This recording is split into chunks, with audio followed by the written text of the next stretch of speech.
things that you can and can't do. There's certain periods too of time that you can and can't visit schools.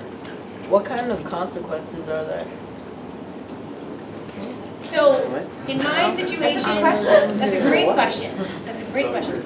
So the consequences aren't on the high school age student. It's more on the administrator at hand. So I meant more for the, if the players, like the hockey players and the whole. oh, so if they do something wrong? Yeah. So we have something called the Code of Conduct, which is, every student athlete signs this Code of Conduct. And so if, we'll use men's hockey as an example, if someone breaks a rule, and the Code of Conduct is really in conjunction with NCAA rules and our conference rules, if they break a rule, then what happens is they have to report it to the coach and their sports supervisor, and then they meet with their coach, and then they meet with their sports supervisor, and the sports supervisor, so that would be our athletic director in the men's hockey case, would do a couple of things depending on the severity of the situation. They'd be put on probation, they might have to go to counseling, they might have a game suspension, they might lose their scholarship, and they might be expelled, depending on what it is. So we don't see it too often, but there are things that have come up in the past that happen. And my experience is that they always find out. It's amazing what happens with teams and how coaches find things out, or how administrators find things out. Social media is not your friend. I'll give that as a little disclaimer. I don't know if Alistair talked about that, but it's really serious. And it might not be something that you did, it could be something that your teammate did or a friend did. What happens if the NCAA finds out about something like that you guys aren't compliant with? Like, we have to report, and our university is extremely compliant. So I'll give you the pizza example that I just gave you. Like, we actually had to report that to the NCAA. And it just went in our folder, and we're not in trouble for something like that. But let's say men's basketball just had an awesome season, and a donor wants to reward them by giving iPads to everyone on the team. Cannot happen. It just wouldn't, like, we wouldn't allow that. But at other schools, you don't know. And if it did happen and the NCAA found out, then there'd be a formal investigation, and again, people could actually be, or a team, the whole season could be suspended for the year. And that has happened before. And the same with academic standards. It's not just about behavior, it's also about academic standards. So if there are certain student athletes who are not standing up to the academic standards, and they're not participating. We have 3 major areas that we build our mission on, and it's for student athletes, exceptional experience in the classroom, on the playing field, and within the community. So citizenship is also really important. So the other interesting thing about the Code of Conduct, it's not just during your season, it's the entire year. So if you get in trouble in the summer, you need to call and tell your sports supervisor. So yeah, it's no messing around. What are their academic standards in school? Each sport is a little bit different. So if you have under like a 2.5 certain programs, you have to go to study hall more often than not. All first-year students have to go to study hall. They have so many hours that they need to put in. We have a specific room that has computers and like a lounge area that you can do your work in, but you have to check in for study hours. Other people have been suspended for poor academic, if they drop under a 2.0. UVM is not the easiest school to get into either, so if you don't have those academic standards and you drop, I've seen people lose their scholarship too. That's another. Yeah. There's always a warning period though, so it's not like if you have one semester and something happens, you're done. There's a warning period. But we have a lot of resources on campus too, which is cool too for teaching and whatnot. Okay. So I just love this acronym. This is something that I actually use in my college level course, which is pretty great in terms of planning. So it's all about the drive. So you want to define the company and event objectives. Make sure you research and develop your event vision, knowing your demographics, innovate and create a customized event experience. You really want to make sure you brainstorm. You want to make sure that you budget. How are you inviting people to come to your event, or to enjoy the promotion that you're going to have at a specific athletic event? Is there going to be a takeaway? Are there going to be themes that you're going to try to encompass? And again, during the year, we look at the calendar. And a great example, I think it's field hockey this year. We have a game on Halloween. So Capital Candy is going to do a candy giveaway, and you're encouraged to wear a costume and stop by and get candy from Rally. So think about themes and the different times of year that you're planning different marketing, promotions, events. The wow factor, that's something that I always think is important when you're putting together marketing and promotions plans, is that you want to really wow people and have something different and fun that people walk away from and remember as their experience within Catamount Country. Visualize your event step by step. This is really important because you want to make sure that you don't forget anything. When you do an event with a company other than UVM, do you find you gain more revenue? Yeah, sometimes you do, because you have that sponsorship tie-in. So that's something that we're trying to do all the time. So if a business wants to come, I'm working with Barry Winkles right now, jewelry store. So the idea for them is to come in and spend $500 and have a right to a corporate night. So they'll set up a table and they'll do a giveaway. They can have their logo on the scoreboard. They'll have a PA announcement as a welcome. In this case, they're actually going to be doing something really cool. They have these new G-Shock watches, which is a really high-end watch that the military is using. And what they want to do is tie it to the goalpost and have someone come in, and I'm working with a former NHLer right now to come in who lives in town to actually take the shot. And the point is that this watch is like invincible. It's never going to break. And it's going to be the Power Play promotion this year is going to be sponsored by them. So anytime the Cats are on the Power Play, it's going to be the Perry Winkles Power Play or the G-Shock Power Play. We haven't come up with that name of it yet, but just something kind of cool. So the revenue is really important to all the game day. There's a mutual benefit, right? Like both companies. Right. Yeah, great point, yeah.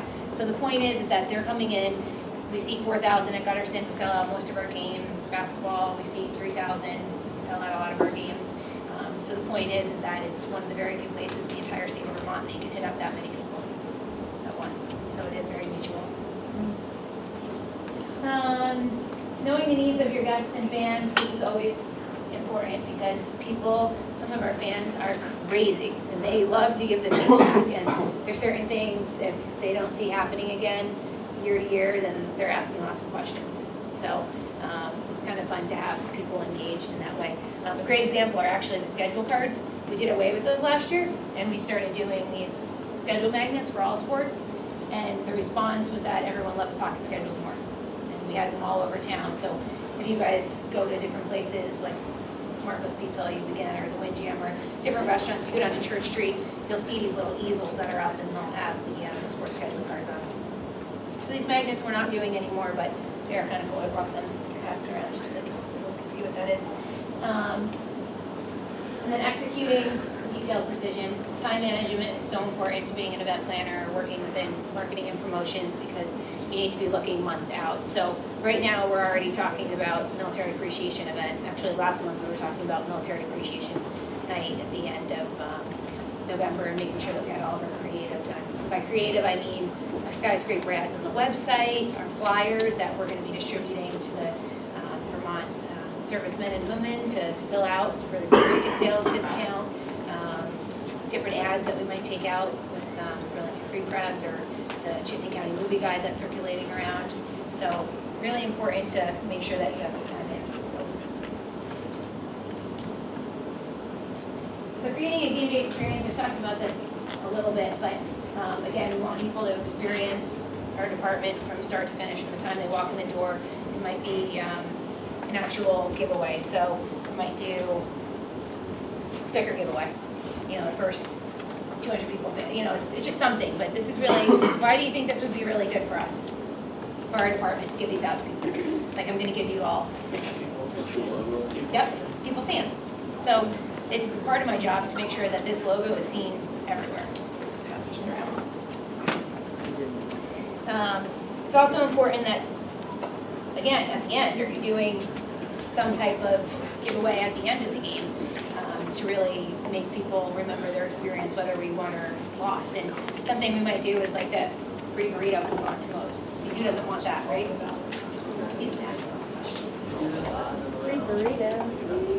At the Lake Monster, yeah, Lake Monster's doing an amazing job. Yeah, so that's cool. Hi. So again, making it memorable, whether you win or lose. The in-game promotions, we really make sure that we have multiple things that go on. So I'll ask you again, does anyone, now that we're getting warmed up here, In-game promotions, what is something that everyone's been that they've seen? Like t-shirts, Yep. like after basketball, they all sell t-shirts. Don't you have like ESPN radios? Yep, exactly, so there's signage. But as a fan, like, take the game out of it, like, you're just hanging out at the game and you're, waiting for something exciting to happen. Yep, T-shirt toss. t-shirt toss, perfect example. So, the cheerleaders or dance team come out and they're throwing t-shirts into the stands. So that's fun. We try to do different things, again, build a spirit. Whether we're winning or losing, it's good to just have different things for the fans to enjoy. Season-long promotions, the Power Play is a good example of that. So every single game, when you come, it's going to be the same promotion. The DoubleTree does the Lucky Row cookie giveaway. So every single game, you're going to see the Lucky Row cookie giveaway. Or Archie's Grill is going to do the chip giveaway. So every game, the Lucky Row gets that. So making sure that there's some consistent promotions there too. Pre and post game giveaways and engagement, I just mentioned that a little bit. And in-game entertainment is really important. So pep band here. They actually add a lot of spirit, and if you come to hockey games over the break when the students are gone, it's a little bit more quiet than it would be normally. So that's something else that we work on, just making sure that the music's up to date. We actually have a system that we bought last year. This guy's his name is DJ Dan, and he has this amazing software system. It was not cheap, but he does music for like all NHL arenas and a lot of NBA teams too. So he actually came up to Gutterson and installed the system, and it's a laptop, but he's constantly downloading music, and if we can't find something that we really want, then we just tell him and he'll upload it for us like from afar, which is really neat. He just drops boxes and everything in. So it's been neat for that, just to kind of change things up rather than using the system that we used to have. How did you find him? How do you find these Dartmouth, people? I was on the road with women's basketball, and one of my former interns was working for them at the time. And so whenever I go to these facilities, I try to connect with my counterparts and go on a tour. So we met up, and she introduced me to the system and then gave me his contact information, said that was pretty cool. So networking. Yep, more networking, yeah.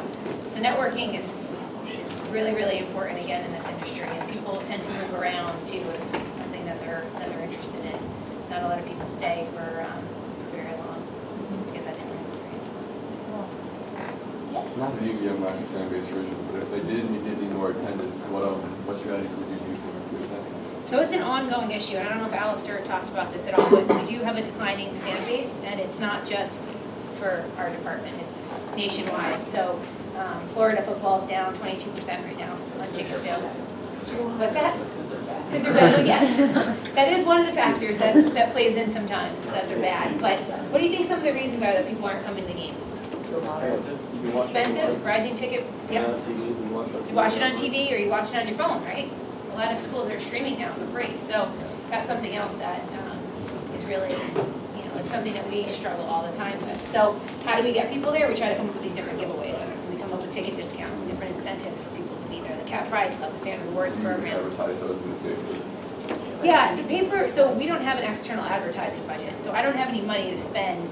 Anything that you guys see, from the Chittenden County Movie Guide that's going around, to the CCTA buses that you see around town, to a commercial that you might see on Channel 3 or 5 or 44, that's all trade deals that I've created. And what a trade deal means is that they're getting something in return for giving us a piece of their inventory. So we're not paying them. I'll give you an example. The Burlington Free Press, for an ad, weekday ad in their newspaper, be about $700. Expensive, right?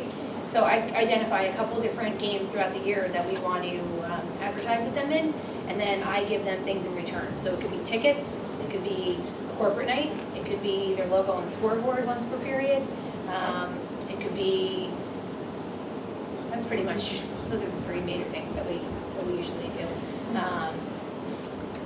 VIP hospitality, like they'll come to VIP hospitality for the nights that they have their corporate night.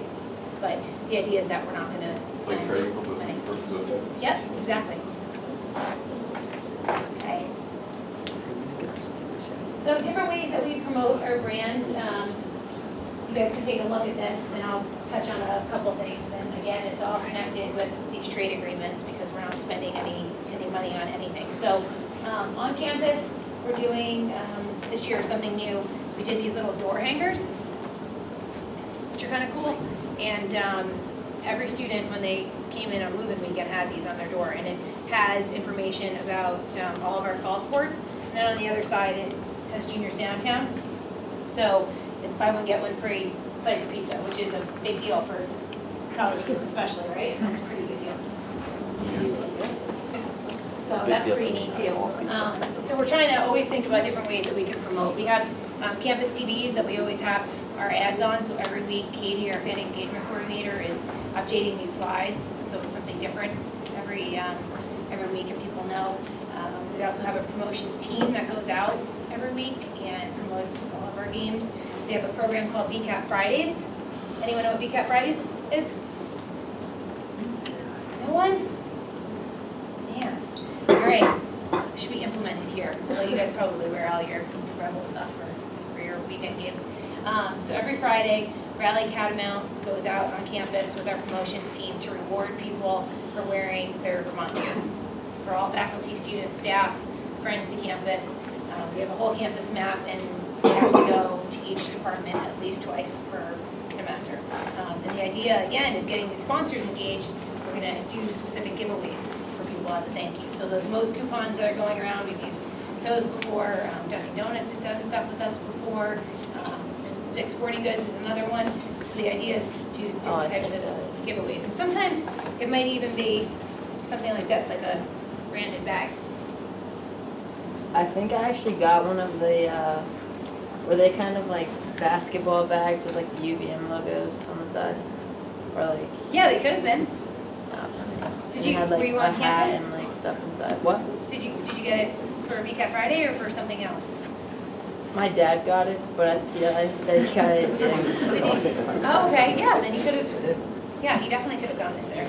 Well, here, now you can match your dad, you can have your own bag, okay? Here's your VCAT Friday maneuver.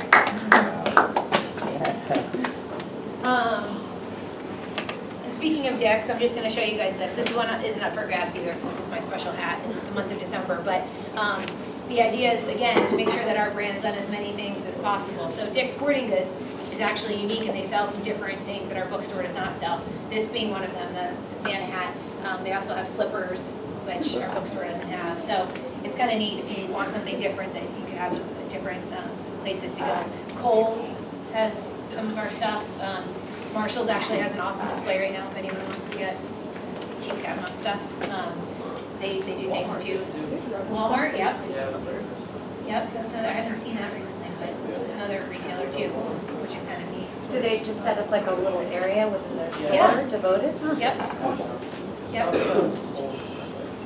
Yeah, Kohl's is more expensive, you're right. Yeah, the Walmart stuff's good, and the Marshall stuff is pretty reasonable too. Just get some dry fit stuff, which is nice. So the transit, the events, the webs and streams, social media. Again, we don't want to just concentrate on promoting things to these folks. We want to, again, make sure that we're engaging all different constituents throughout our brand. So we want to reach out to those alumni that are in California or in China or in South America and make sure that they're connected back to our programs. What do you think connecting them back to our programs means for us? Could mean for us? Why is this so hard? Why would we want to make sure that as many people are connected to our programs as possible? You were kind of onto it before with your whole win-win. Do you mean people or just like Yep. brands? People. People. So why There's would- more consumers to buy your stuff. Yeah, more people to buy our stuff, more people to donate, more people to show our brand around. It just gets the name more out there in general. Yep. Another great example of this is our men's hockey 50th that I mentioned. So this was a big event last year, and we had the retail component so people could buy all these different VCAT things that had the 50th logo branded on it, and it was a way to reconnect a bunch of people to the back to the hockey program and back to the university that hadn't been connected forever, and it was pretty cool. We had people who hadn't been back in 50 years, so that was pretty neat to have something like that. Also, just thinking, aside from just buying things, the more your university is out there, the more people may, just the logo, the name, everything is driving students towards the university. Right. So, And that's the so more important. presence you have. you guys are important to me right now, right? Because you're all prospects. You're all people that could be coming to the University of Vermont. Like, I hope you choose us over UNH or Maine or some other competitor. So it's important for all of us to get out and meet people in our community. I can talk about that too. I can. But That's, you see, but I feel like you guys could definitely do it, 'cause you see all the signs and everything, and everywhere you go, bring it back. well, the baseball thing, here's the scoop on that. We had our budget cut by $1.3 million. That's a lot of money for a program that has 18 sports. And that's, we technically have 18 sports. We really say that we have 12 because the way that track and field and cross country are all counted. Now, the reason why baseball was eliminated was because we had a budgetary issue, and there is no way to be able to save a budget by having sports continue that way. And baseball and softball were costing our department far over $1 million. And there was just no way that we could keep up with that. It was one of the worst decisions that, or hard, not the worst, but it was one of the hardest decisions. And our athletic director would tell you this himself in his entire career. No one ever wants to have to eliminate a sport, and it's not fun for the community, it's not fun for the alumni, it's not fun for the students, it's not fun for the prospects, it's not great for the state, but it's something that we really had our hands tied, and there was no way to really save the programs. It's not like baseball's a huge popular sport in college, like there's other less popular sports in swimming. They don't cost as much though. Swimming costs a quarter, not even, probably more like a sixth of what baseball is costing us. When you think about baseball in Vermont, they're on the road a lot too. So their travel is very, very expensive. Yep. Why was that budget cut? What was what? That was $1.6 million. Oh, to the university. It was the state and the university, everyone had budget cuts. It wasn't just our athletic department, yeah. So it was tough. Could you say that the cut was also kind of depending on how much revenue the sport brought in? Bang. What a star. Yeah, he does deserve a clap for that. That is a big piece of it, most definitely.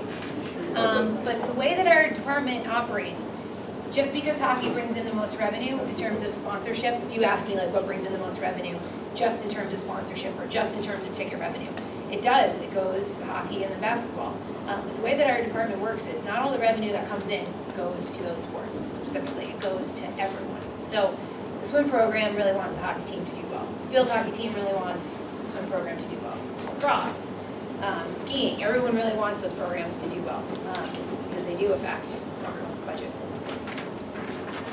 So something else cool that we started doing a couple years ago. Anyone a season ticket holder? Anyone have parents that are season ticket holders here? You know the Capanos? Okay, awesome.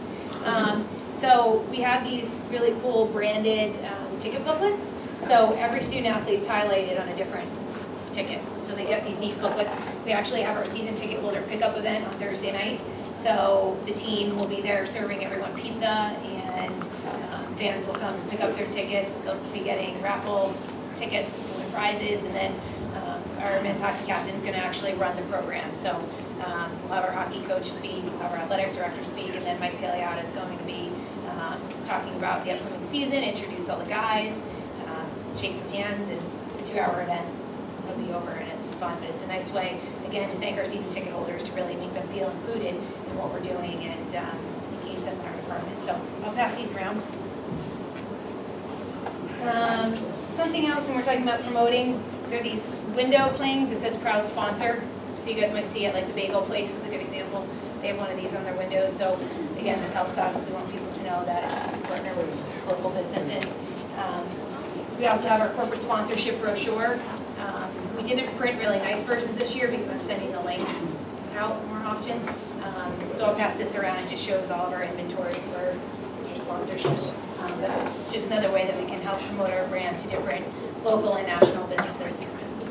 Taglines. Does anyone know what a tagline is, or what our tagline may be, or taglines may be?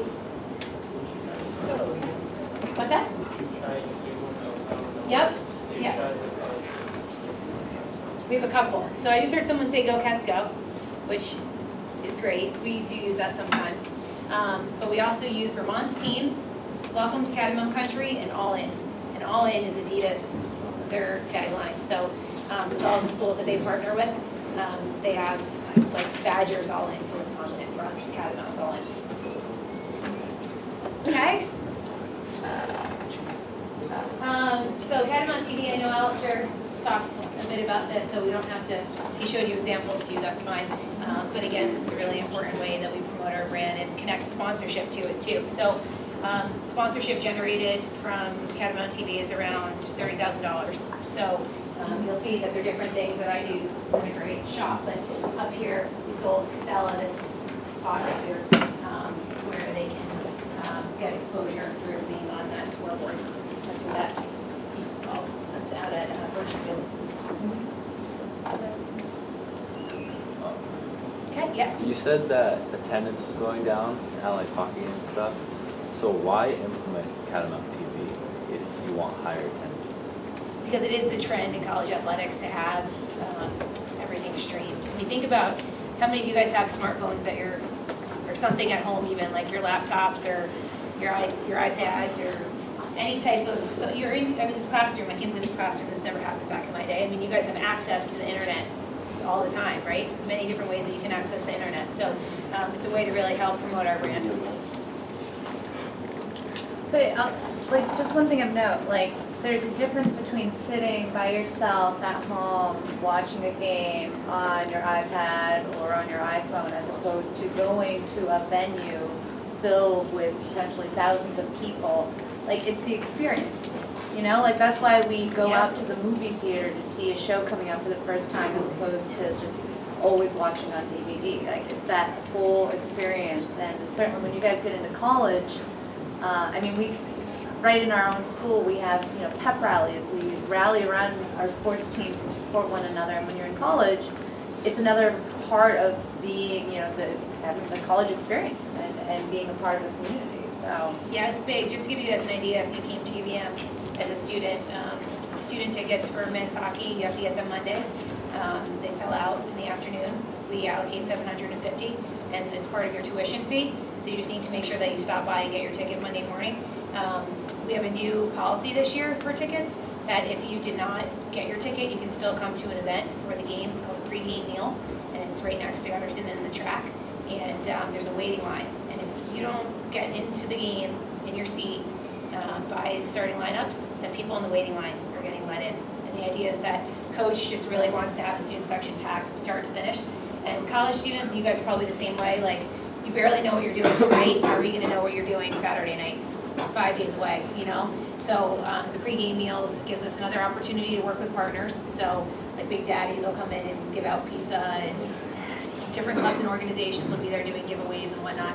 But it also gives everyone a chance to get to the games, which is pretty cool. But just a quick example of something pretty neat that I saw this year. I was on an awards committee for a national marketing administrator council that I'm on, and UConn did this awesome commercial that's really relative to what you were just talking about, experience. And it's this guy, like, just picture this, like, big guy all alone at home with like a big bucket of popcorn. He's watching the UConn national championship game, and all of a sudden the game's tied and one of their players goes in for the three. He makes it with like 0.2 seconds left, and he like flips the popcorn up, and he's off the couch and he's screaming, so excited.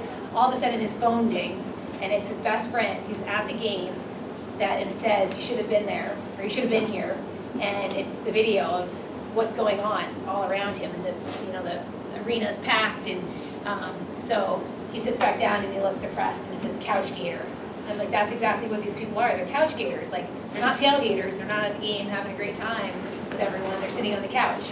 They're watching the game themselves. And so it's just it's a cool commercial. You guys should YouTube that if you're interested. What else do I have on there? Okay, so this was a great question, like our friend down here asked before.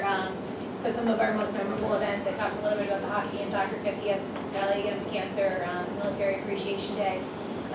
Kids conferences I love, so the Doubletree sponsored these in the past, and we pick out different games. All sports do it, but one game per semester, and at the end of the game, all kids are invited to come and meet 3 or 4 of the players, they ask questions, and they're hysterical. These little kids ask questions like, what sport did you play when you were little, or how tall are you, or what's your favorite color?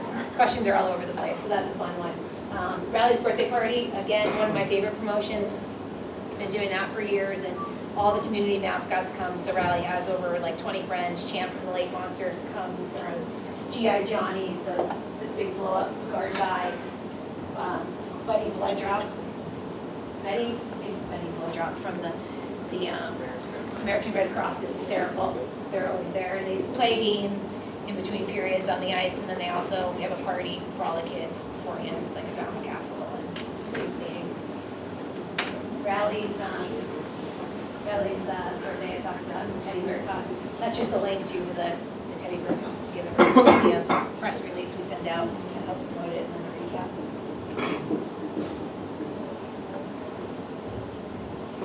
So just wrapping up with ways to gain experience, networking is by far my biggest piece of advice. You want to make sure that you're networking as often as possible. I gave out my business card at the start of class, and now you guys all have a friend in the athletic department. So if you ever want to shadow at a game and get some experience, something for your resume, we especially look for help over winter break when our student staff is gone. So if you guys ever have interest in doing that, you are welcome to reach out to me, and I'll connect you with our staff to get you set up there, but we'd love to have your help.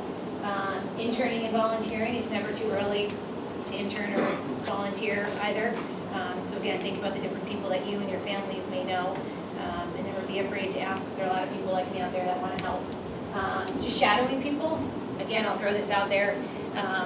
If you want to ever come over and shadow me at an event, or if you want a tour of the facilities, or if you're really interested, again, in athletic communications, I'm sure Alistair would be willing to help, or someone else in that department. If you're interested in tickets, if you're interested in doing something with administration, then I can set you up with different people that you can just shadow for a day. There are different times of the year that I think people would really be willing to help.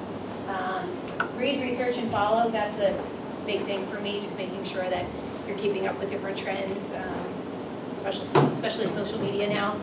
You guys can follow us on Twitter and on Facebook and Instagram, and just making sure that you're keeping up with the different trends within college athletics. And then never be afraid to ask questions. That's another piece, especially when you guys have guest speakers that are coming in. This is a really, thanks for the questions. This is a special opportunity for you guys to be taking this class. There's so many different people in the community, so you should never hesitate to ask questions, even if you think that they might be crazy or silly or stupid, because they're no stupid questions, that's for sure. I wish I knew that back when I was your age, because I would have been a lot smarter, better off asking questions, and I've ended up pretty good, but there's just certain things. You hear people say that all the time, it's so cliche, but it's like, if I knew if I knew then what I know now, but it's true, you guys should never be afraid to ask questions and ask for help, because you never know how it's gonna end up. Someone in this classroom might end up wanting to do this one day, and I might be hiring you, right? Or Alistair might.